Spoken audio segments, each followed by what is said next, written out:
क्या बरेलवी मौलाना हमें इस्लाम से दूर ले जा रहे हैं? अस्सलामु अलैकुम वरहमतुल्लाहि वबरकातुहू। दोस्तों, मैं हूं आपका दोस्त सैयद मनकोश और आप देख रहे हैं कौन सा फिरका। आज हम एक बहुत ही अहम और संजीदा मुद्दे पर बात करने जा रहे हैं।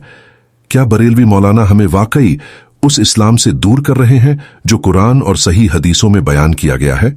मुद्दा नंबर 1, इस्लाम का वो चेहरा जो इन्होंने पेश किया। जब आप किसी बरेलवी आलिम की तकरीर सुनते हैं तो क्या आपको कभी एहसास हुआ कि उसमें अल्लाह की किताब का हवाला बहुत कम होता है? ज्यादातर बातें ख्वाजा, औलिया, दरगाह और नबी की शान से जुड़ी होती हैं। मगर क्या शान बताने का यह अंदाज कुरान से साबित है? कुरान बार बार कहता है वअन्न हाज़ा सिराती मुस्तक़ीमन फत्तबिऊहु वला तत्तबिऊ लिस्सुबुल फतफर्रक़ बिकुम अन सबीलिह। सूरह अल-अनाम 133। यह है मेरा सीधा रास्ता, उसी की पैरवी करो और दूसरी राहों पे मत चलो, वो तुम्हें उसके रास्ते से अलग कर देंगी। लेकिन आज ये लोग इस्लाम को दरगाहों, मीलाद और फातिहा तक सीमित करके मुसलमानों को असल इस्लाम से दूर कर रहे हैं। मुद्दा नंबर 2, हलाला का मजाक बना दिया गया है।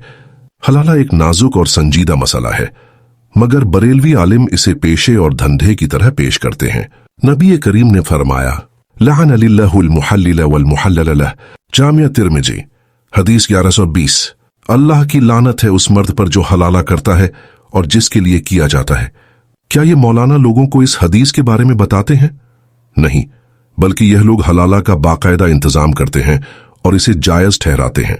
मुद्दा नंबर 3, वहाबियों को गालियां देना क्या सुन्नत है? इन बरेलवी मौलाना की मजलिसों में आप अक्सर सुनेंगे वहाबी जहन्नमी है, इनका नमाज पढ़ना भी हराम है, इनके पीछे नमाज नहीं होती। लेकिन सवाल ये है, क्या नबी ने कभी किसी सहाबी को इस अंदाज में जलील किया? क्या कुरान में कहीं लिखा है कि जो आपसे मतफिक ना हो उसे गाली दो? बल्कि अल्लाह ताला फरमाता है वक़ूलू लिन्नासि हुस्नन, सूरह अल-बकरा 33। लोगों से अच्छे लफ्जों में बात करो। तो जो लोग गालियों को सुन्नत का हिस्सा बना बैठे हैं, क्या वो सही राह पर हैं? मुद्दा नंबर 4, कब्रों को जन्नत की कुंजी बना देना। बरेलवी मौलाना कहते हैं अगर किसी का इंतकाल दरगाह पर हो जाए या मीलाद में हो जाए तो वो बख्शा गया, मगर जो शख्स मदीने में हज करते हुए मर गया और अगर वो उनके मजहबी फिक्रे में नहीं आता तो वो जहन्नमी। क्या अल्लाह ने जन्नत की चाबी इन लोगों को दे दी है? कुरान कहता है फला तुज़क्कू अनफुसकुम हुवा अअलमु बिमन इत्तक़ा। सूरह अन-नज़्म 25। अपने आप को पाक साफ मत कहो, अल्लाह बेहतर जानता है कौन मुत्तकी है।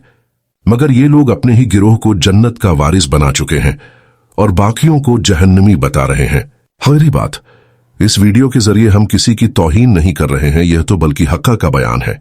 कुरान और हदीस की रोशनी में मुसलमानों को बेदार करना हमारा फर्ज है।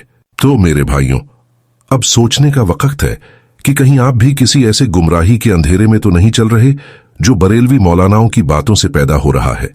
वीडियो का अंत एक सवाल से, क्या आपने कभी कुरान और सही हदीस से खुद समझने की कोशिश की है या बस सुना है जो इन मौलानाओं ने बताया?